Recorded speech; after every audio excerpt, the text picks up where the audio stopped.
청년 실질 실업률이 통계 작성 이래 최고 수준인 23%에 육박했습니다. 청년 4명 중 1명은 실업자인 셈으로 정부의 빠른 대책이 필요합니다. 정부가 내일 부동산 종합대책을 발표합니다. 세금은 더 올라가고 대출 규제도 더 깐깐해질 것으로 예상됩니다. 국내 로보어드바이저 시장이 커지는 가운데 핀테크 기업들이 자본금 규제에 걸려 사업을 못하고 있습니다. 당국은 규제 완화 요구에 1년 넘게 검토만 하고 있습니다. BGB 금융지주의 하이투자증권 인수안이 오늘 금융위 정례 회의를 통과했습니다. 지역금융사 최초로 은행, 증권, 보험을 모두 갖춘 종합금융사가 탄생했습니다. 센 뉴스 플러스 잠시 후 뵙겠습니다.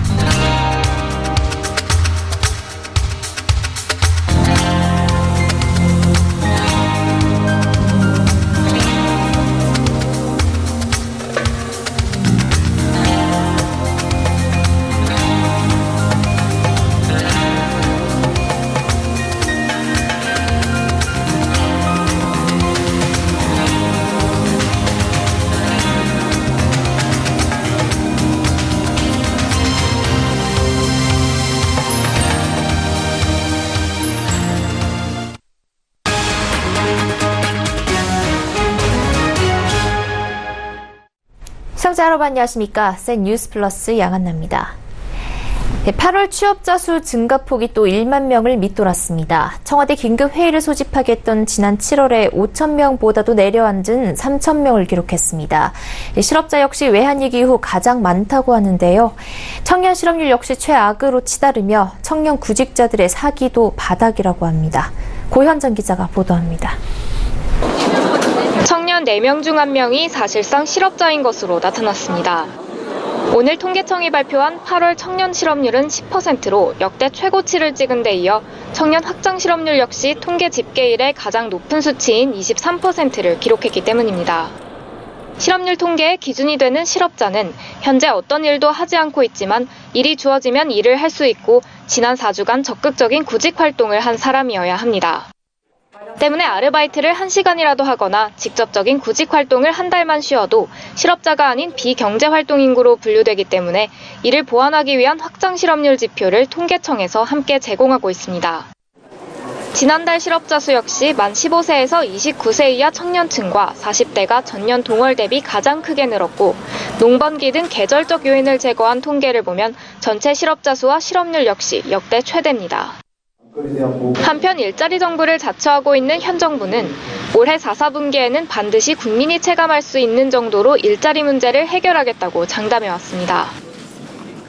올해 연말쯤에는 그 어렵던 고용 문제가 이제 해결의 길로 가고 있구나.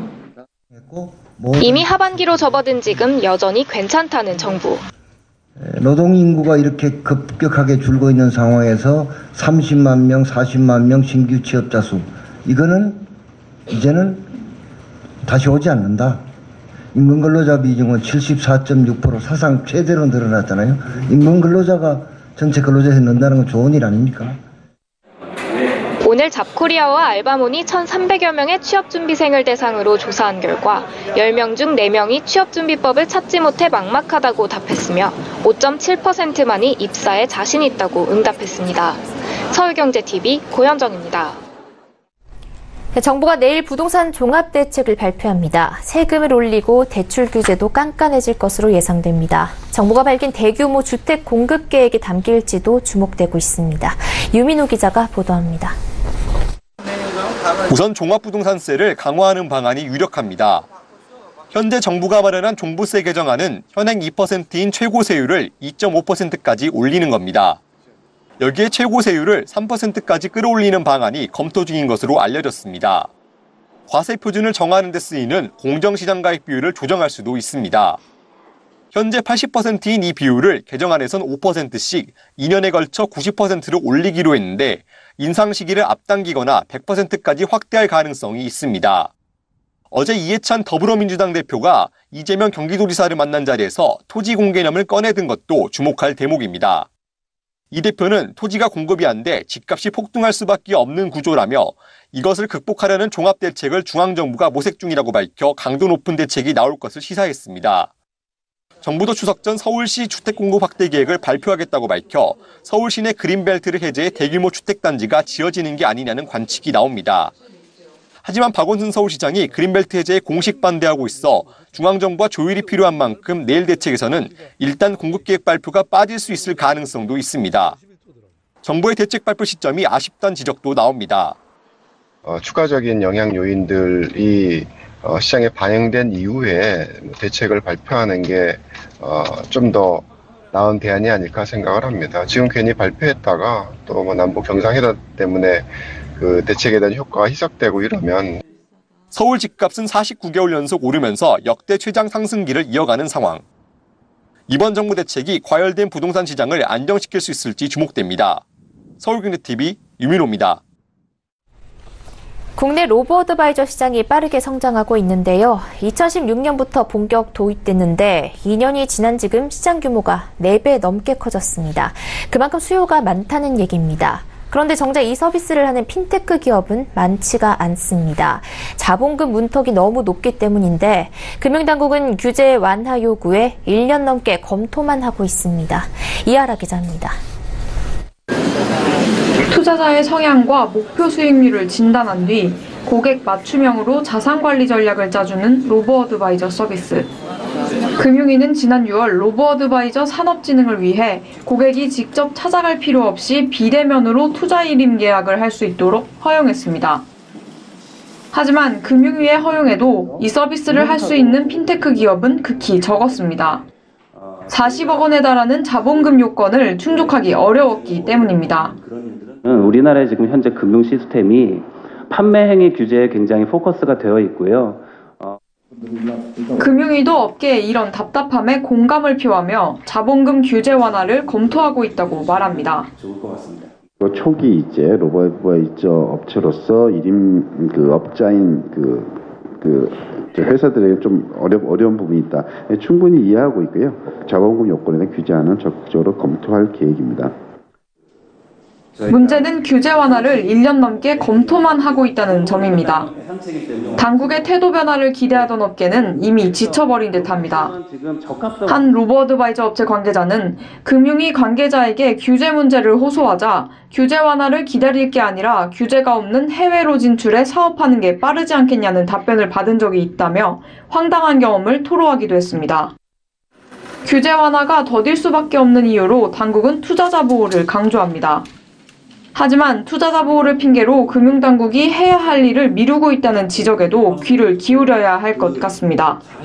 서울경제TV 이하라입니다.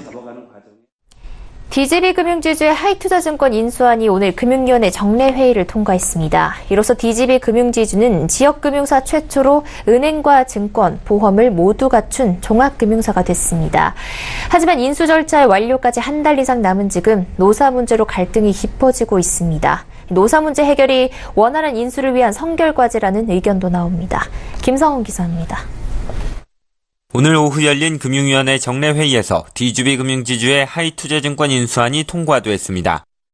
DGB 금융지주는 지난 2011년 대구은행을 주축으로 설립된 후 2015년 우리아비바생명을 인수해 DGB생명을 출범했고 2016년 LS자산운용을 인수하면서 종합금융그룹으로의 입지를 다져왔습니다.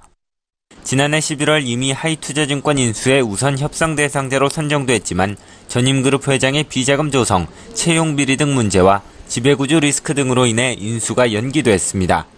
이후 DGB 금융지주는 올해 5월 취임한 김태호 신임 회장의 엄격한 경영 쇄신과 인사관리를 거쳐 지난 7월 금융감독원에 승인심사 보완 서류를 제출했습니다. 이 서류가 8월 말 금융위원회 실무진 심사를 통과하면서 하이투자증권 인수안이 금융위 정례회의 안건에 상정됐고 오늘 승인을 받은 겁니다. 이로써 DGB 금융지주는 지역금융회사 최초로 은행, 증권, 보험을 모두 갖춘 종합금융사가 됐습니다. 하이투자증권은 자기자본 7,350억 원 규모의 업계 중소형 증권사로 올해 상반기 348억 원의 당기순이익을 기록했습니다. 하이투자증권이 하반기에도 비슷한 수준의 실적을 낸다면 DGB 금융지주의 당기순이익도 보유지분에 따라 400억 원가량 증가할 것으로 보입니다. 다만 현재 문제가 되고 있는 노사 갈등은 원만한 인수를 위한 선결과제로 꼽힙니다. 하이투자증권 노조가 DGB금융지주에 고용 안정 협약을 요구했지만 DGB금융지주가 협상 시기를 인수 완료 후로 미루면서 갈등이 깊어지고 있습니다. 노조 측은 인수 전에 협상이 이루어지지 않을 경우 총파업도 불사하겠다는 입장입니다. 서울경제TV 김성훈입니다. 실패는 성공의 어머니라는 말은 한국 창업 생태계에서는 어불성설입니다. 사업에 실패하면 주홍 글씨가 새겨져 재기를 꿈꾸기가 쉽지 않은 게 현실인데요. 정부에서 이러한 인식을 바꾸고 실패한 기업인의 재도전을 돕기 위해 팔을 걷어붙였습니다. 기술보증기금과 중소기업진흥공단 등에 쌓인 2조 3천억 원 규모의 부실 채권을 정리해 8만여 명의 채무 조정을 지원한다는 계획입니다. 김혜영 기자입니다. 정부가 중소기업을 운영하다가 실패한 8만여 명의 빚을 줄여주기로 했습니다. 3조 3천억 원에 달하는 부실 채권을 정리해 재도전 생태계를 만들겠다는 방침입니다. 부실 채권은 기업의 부도나 개인 파산 등으로 회수가 거의 불가능해진 자금인데 빚의 발목이 잡혀 앞으로 나아가지 못하는 실패 기업인들에게 정부가 재도전의 길을 열어주겠다는 겁니다. 또 재창업을 위한 지원 예산도 대폭 늘렸습니다. 실패의 경험이 있더라도 우수한 아이디어와 기술력이 있다면 적극 지원하겠다는 겁니다. 오는 2021년까지 모두 1조 원가량 지원한다는 계획인데 연평균 2,500억 원 규모로 기존 평균 지원 예산의 4배에 달합니다. 900억 원 규모의 재도전 특별자금 보증도 만듭니다. 실패로 인해 신용등급이 낮더라도 우수한 사업 아이템이 있다면 정책자금을 받을 수 있도록 한다는 겁니다. 기존에는 연체 기록 등으로 신용등급이 낮은 기업은 아무리 좋은 아이디어나 기술력이 있어도 돈을 빌릴 수 없고 결국 돈줄이 막혀 문을 닫는 악순환이 반복됐습니다. 또한 사업 실패로 밀린 조세를 재기 후에 갚을 수 있도록 하는 제도도 2021년까지 연장하고 기업인이 실패하더라도 신용상 불이익을 받지 않도록 관련 규정도 내년 상반기까지 손질하기로 했습니다. 사업에 실패한 기업의 출구 전략도 함께 찾아줍니다. 사업 실패 시 생기는 세금, 자산 정리 등의 문제를 무료 전문가 상담을 통해 지원합니다. 창업국가 건설을 약속한 문재인 정부, 재기 지원을 통한 창업 활성화로 창업 생태계의 저변을 확대할 수 있을지 주목됩니다. 서울경제TV 김혜영입니다. 금융기관들의 방카슈랑스 실적이 급감한 것으로 나타났습니다. 이 방카슈랑스는 보험회사가 은행이나 증권사 등 다른 금융기관을 통해 보험 상품을 판매하는 형태를 말하는데요. 가장 큰 비중을 차지하고 있는 은행권의 경우 올 상반기 판매가 작년에 비해 40%나 줄었습니다. 정훈규 기자가 보도합니다. 올해 상반기 은행과 증권사 등에서 팔린 신계약 보험료는 총 3조 4천억 원으로 집계됐습니다. 이는 지난해 같은 기간 약 5조 1천억 원에 비해 33.3% 급감한 겁니다. 금융감독원에 따르면 보험 상품을 판매하는 금융기관은 총 1,257개사로 농업협동조합이 1,134개사로 가장 많고 저축은행이 79개사, 은행이 16개사 등입니다. 이 중 전체 판매의 70% 가까이 차지하는 은행의 상반기 신계약 보험료는 약 2조 3천억 원으로 1년 사이 40.1% 쪼그라들었습니다. 증권과 카드사도 같은 기간 방카슈랑스 판매가 40에서 50%대로 줄었습니다. 금융기관의 신계약 초회 보험료가 줄어든 것은 판매와 수요, 양방향에서 저축성 보험의 매력이 모두 떨어진 영향으로 풀이됩니다. 보험사들은 2021년 도입 예정인 보험국제회계기준 IFRS 17에서 저축성 보험의 보험료가 매출에서 제외되면서 저축성 보험 비중을 줄이며 판매를 꺼리고 있습니다. 또 지난해 4월부터 일시납 장기저축보험의 비과세 한도가 2억 원에서 1억 원으로 축소되면서 소비자 유인 효과도 이렇습니다. 저축성 보험보다는 농작물 재해보험 등 농업 관련 정책보험을 주로 판매하는 농업협동조합의 경우 은행 등에 비해 판매 실적 하락폭이 작았습니다. 농업협동조합에서 판매된 상반기 신계약 보험료는 약 1조 1천억 원으로 지난해와 비교해 12.7% 감소했습니다. 서울경제TV 정원규입니다. 최근 젊은 구직자들이 보이스피싱 조직에 타깃이 되고 있습니다. 보이스피싱 조직이 고수익 일자리 업체인 줄로 속아 넘어가 자신도 모르게 범죄에 가담하고 경찰에 체포되는 사례까지 발생하고 있습니다. 앵커 리포트입니다. 온라인 취업 카페를 통해 구직 활동을 하던 취업준비생 A씨. 카페에 올라온 비트코인 거래소의 고액 알바 모집 광고를 보고 연락을 합니다. 비트코인 거래소 관계자는 A씨에게 코인 거래자를 만나 서류에 서명을 받고 현금을 받아오면 된다는 지시를 했고 A씨는 아무 의심 없이 해당 업무를 수행했습니다. 알고 보니 비트코인 거래소는 보이스피싱 조직이었고 코인 거래자는 보이스피싱 피해자였습니다. A씨는 영문도 모른 채 보이스피싱 피해금을 전달한 심부름꾼으로 전락해 사기 혐의로 경찰에 체포됐습니다. 최근 보이스피싱 사기범들은 고수익 일자리라며 20대에서 30대 청년 구직자들을 속여 보이스피싱 피해금을 인출하고 전달하는 수단으로 악용하고 있습니다. 청년 구직자들은 A씨와 같이 자신이 보이스피싱 범죄에 가담했다는 사실을 인지하지 못한 채 민형사상 책임을 지는 경우가 발생합니다. 금융감독원과 범금융권은 청년들이 이 같은 보이스피싱 범죄에 연루되지 않도록 오는 11월까지 3개월간 피해 예방 활동을 전개하기로 했습니다. 한국청년회의소와 협력해 가두 캠페인을 하고 청년층이 많은 온 오프라인 지역에 관련 정보를 리플렛과 카드뉴스, 웹툰 등 형식으로 배포할 예정입니다. 또 유명 포털 대표 취업 카페 4곳을 통해 보이스피싱 범죄 연루 주의 문구를 담은 배너 홍보를 하고 전국 약 374개 대학교 취업 포털 게시판에 카드뉴스, 웹툰 등을 게시토록 협조를 요청할 계획입니다. 금감원은 고수익 아르바이트와 구직 광고의 경우 정상 업체가 맞는지 방문 등을 통해 꼼꼼히 확인하고 보이스피싱 범죄가 의심되는 경우 즉시 경찰청이나 금감원으로 신고해달라고 당부했습니다. 서울경제TV 양은혜입니다. 김동연 경제부총리가 오늘 최저임금 인상 속도 조절에 합리적 대안을 만들기 위해 당청과 협의를 시작하겠다고 말했습니다. 김 부총리는 이날 정부 서울청사에서 열린 경제관계 장관회의에서 8월 취업자 수 증가폭이 3,000명에 그쳐 마음이 무겁다며 일자리 창출을 위한 대책으로 이같이 밝혔습니다. 이어 김 부총리는 기업과 시장에서 일자리를 하나라도 더 만들어내도록 시장의 소리에 더 귀를 기울이겠다며 연내 일자리를 더 만들겠다는 각오로 정부의 추경에 이어 지자체 추경 42조 9천억 원이 조속히 편성 집행되도록 하겠다고 강조했습니다. 국세청이 교묘하게 해외로 재산을 빼돌려 세금을 탈루하는 역외탈세에 칼을 빼들었습니다. 국세청은 오늘 구체적인 역외탈세 혐의가 있는 법인 65개와 개인 28명 등 총 93명에 대해 전국 동시세무조사에 착수했습니다. 국세청 관계자는 조사 대상에는 의사, 교수 등 사회 지도층이 다수 포함돼 있다며 펀드 매니저와 연예인도 일부 조사 대상이라고 말했습니다. 이번 조사 대상은 탈세 제보, 외환, 무역, 자본거래, 국가 간 금융정보 교환 자료 등을 종합 분석해 선정됐습니다. 특히 이번엔 조세 회피처인 케이만 군도와 영국령 버진 아일랜드로부터 받은 금융정보를 활용한 것으로 알려졌습니다. 증권사의 국내 지점이 7년여 만에 800개 넘게 줄어들었습니다. 오늘 금융투자협회에 따르면 올해 6월 말 기준 55곳 증권사의 국내 지점은 1,013개에 그쳤습니다. 이는 지점 수가 정점을 찍은 2011년 3월 말에 1,818개에 비해 약 44% 줄어든 수치입니다. 개인용 컴퓨터에 기반한 홈트레이딩의 뒤를 이어 스마트폰으로 주식을 사고 파는 이른바 엄지족이 늘면서 주식 매매 환경이 크게 바뀐 것이 원인으로 보입니다. 현재 국내 지점이 가장 많은 증권사는 미래에셋대우고 그 다음으로 KB증권, 신한금융투자 순입니다.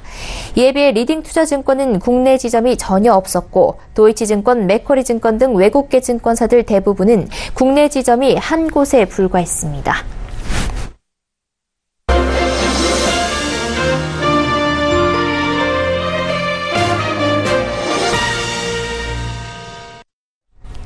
간편건강식 유통 판매 기업 푸드나무가 오늘 기업 공개 간담회를 열고 올해 자체 식품 판매 플랫폼 가입자 수를 70만 명까지 늘리겠다는 계획을 밝혔습니다.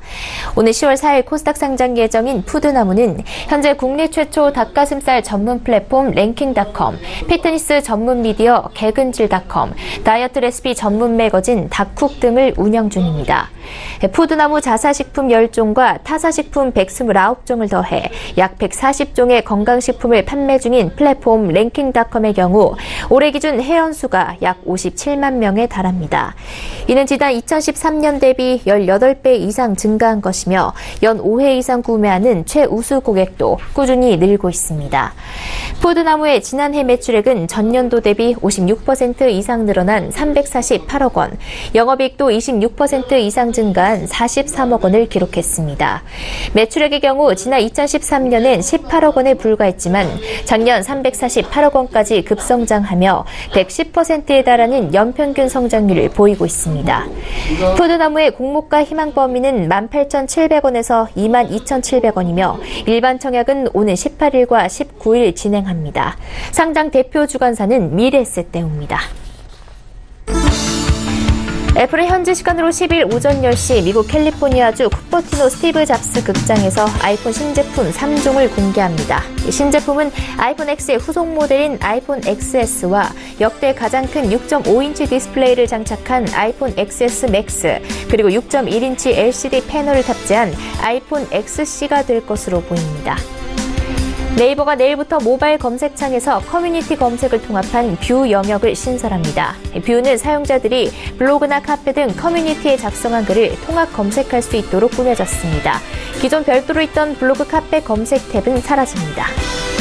롯데백화점이 내일부터 열흘간 서울 소공동 본점과 잠실점, 영등포점 3곳에서 롯데리아 홈서비스 라이더를 활용한 추석 정유 선물 세트를 당일 즉시 배송합니다. 롯데백화점 관계자는 신선도가 생명인 정육 세트를 고객에 빠르게 전달하기 위해 서비스를 기획했다고 말했습니다. 올해 서울 전통시장에서 성수품을 구매해 추석 차례상을 차리려면 약 19만 3천 원이 들었습니다. 작년보다 3.9% 늘어난 수치입니다. 대형 유통업체를 이용해 차례상을 차리면 약 22만 1천 원이 들어 전통시장이 13%가량 저렴했습니다.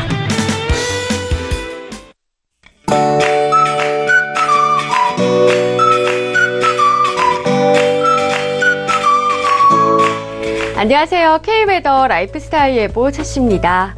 대부분 구름이 걷히고 청명한 가을 하늘이 드러났습니다. 다만 영남 해안과 제주도로는 비가 오는 곳이 있는데요. 이 비는 곧 그치겠습니다. 내일도 남해안과 제주도로는 아침부터 오후 사이에 가끔 비가 오는 곳이 있겠고요. 비의 양은 20에서 50mm가 되겠습니다. 남해안을 제외한 전남과 경남, 전북 남부로는 오후 한때 소나기가 오는 곳이 있겠습니다. 소나기의 양은 5에서 20mm가 예상됩니다. 그 밖에 전국에서는 구름 사이로 청명한 가을 하늘을 만끽하실 수 있겠는데요. 다만 이 구름 사이로 햇볕이 강하게 내리쬐면서 한낮에는 다소 덥겠습니다. 낮 기온 서울과 전주가 27도로 오늘과 비슷하겠고요. 수원 28도 등 곳에 따라서는 오늘보다 높겠습니다.